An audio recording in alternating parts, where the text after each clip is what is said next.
So circling back, Mark and I were bantering about CapEx at the beginning of the episode. Would love to get your thought on that. And I know it can go different for each property, but when you're talking about getting 400, 500, whatever that number is of cash flow, how are you telling others to underwrite that and account for some of those, I'll call it like soft costs, not the hard cost of, principal, interest, taxes, property management, et cetera?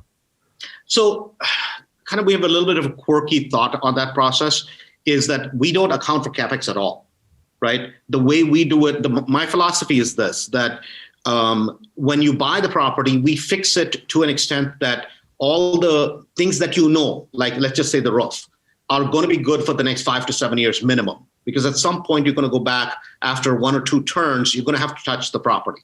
So most of the things people will rehab them on the front end because people are buying distressed properties. So they rehab them on the front end. And then that year, so let's say if the property was bought in March, they don't account for the cash flow for that year. It's completely considered as zero, even though you collect the cash flow, but we consider it zero, right? And so we start accounting for cash flow from the next year on.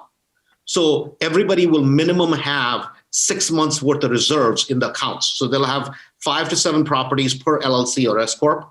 And in that, per property, they're going to have 6 to 7 months worth of reserves. So that gives them a nice fund to basically pull that money from, because the way, at least I want people to do properties, is they do it on a 2 to 3 year lease. We don't do any yearly rentals.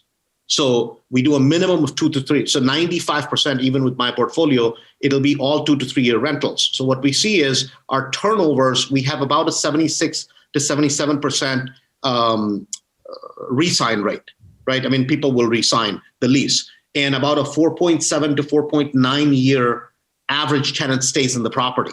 So the amount of touches we have on a property are generally less. So the way I account for the CapEx is kind of from those reserves is how we account for it. We don't take it out on a monthly basis at 5% or something like that. So, okay. So I follow, and that makes sense. 2 questions on it. One, what if I'm holding this property long-term? Like this is a property I'm going to have 10, everything you said makes sense, but what about like the longer horizon? At some point you're going to have to touch things. And then my other question is 2 years, 3 years leases. That sounds great. Everyone agreeing with that says, yes, that would be awesome. How are you able to accomplish that? Like what are some pointers you can give to the audience? Because I think everyone would be ecstatic if their portfolio looked like that. So, I mean, it's a philosophy, really. We will not rent a property. If it sits vacant, it sits vacant, right? Now, does that mean that 100% of my portfolio, I think we have right now about 244, 246, something like that, performing either single families or 2 to 4 flats, right? And that's going to be pretty much across the board for almost everybody within Mastery. We have about 1,000 people at this point, and there are about 13,000 properties owned in that group, right? So I'm talking about across the board, and these are big numbers and been tested for the last 6 to 7 years. Yeah, right? It's a great data size and sample size.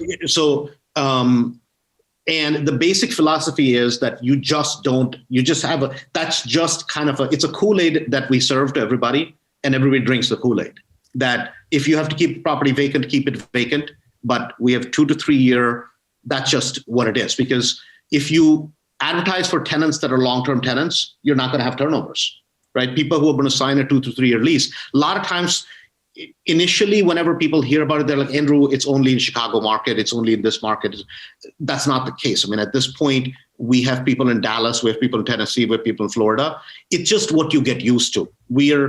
As real estate investors, we're always taught this philosophy. Oh my God, I got the property tomorrow. It's ready. I have to have it rented tomorrow. And my philosophy is I'm never selling this property. I'm not selling the property ever, period. That's just my philosophy. So I don't care if the property is vacant 1 or 2 months. You have to pay out of pocket, I don't care. Work harder, cut your expenses. I mean, that's just a basic philosophy. And once people get used to that, and once we get them to understand that don't look at it as a rental, as cash flow for you to use. Once they become used to that theory, they just sock away money, right? And because they're socking away money, they have the reserves. And initially, it's painful for their first 2 or 3 properties to have that philosophy. But in the long run, I feel the less turnover of rentals, you get better tenants, collection rates are higher, and you have fewer touches.